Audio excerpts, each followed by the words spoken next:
lending program ng Land Bank of the Philippines na layong tumulong sa agriculture sector workers inilunsad na sa Cotabato.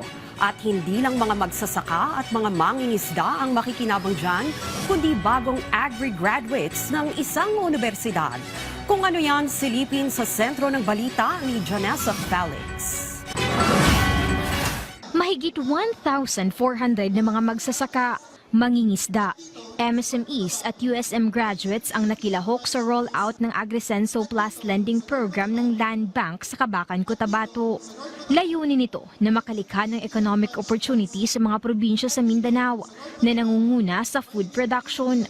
Maaari silang makahiram ng 90% ng kanilang production cost na babayaran sa loob ng 360 days para sa short-term loan at 10 years naman para sa long-term loans na may 3% na fixed annual interest rate. Mayroon din itong free life and credit life insurance para sa dagdag na proteksyon.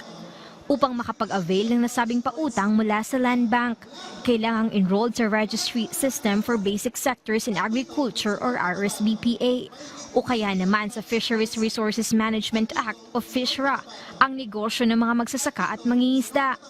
Kasama rin sa requirements ang valid ID at loan application form, certified true copy ng land title, MARA certification, o kaya naman notarized lease contract at barangay certification kung ang aplikante ng loan ay hindi ang may-ari ng sabing negosyo.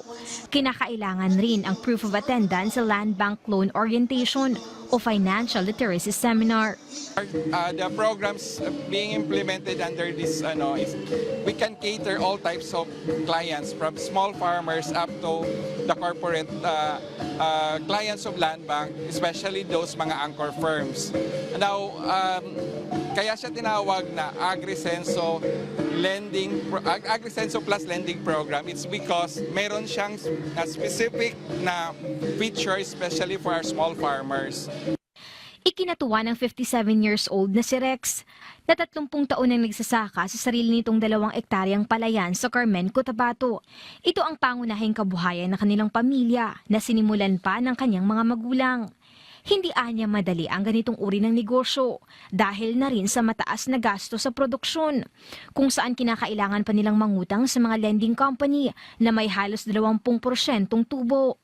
Napakalaking tulong po sa amin kasi parang umangat ang buhay ko since nga naging beneficiaries po ako ng Agrisenso Plus program. Makikinabang din sa parehong programa ang mga University of Southern Mindanao o USM Agriculture graduates dahil tutulungan sila ng Land Bank na mabilis na makapagbukas ng account na maaari nilang gamitin sa kung sakaling magtatag na sila ng sarili nilang negosyo.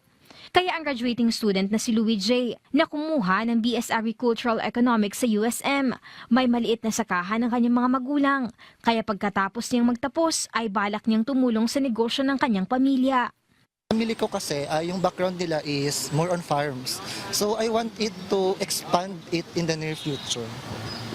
Ikinatuwa rin ng pamahalaang panlalawigan ng Cotabato ang nasabing inisyatibo ng Land Bank, kung saan binigyang diin ni Cotabato Governor Emilio Mendoza na kailangan gamitin ng wasto ang tulong ng pamahalaan.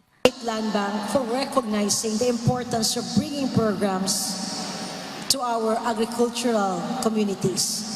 Partnerships between government institution, financial institution, and local stakeholders are necessary if we want real and lasting progress in the countryside. Janessa Felix para sa Pambansang TV sa Bagong Pilipinas.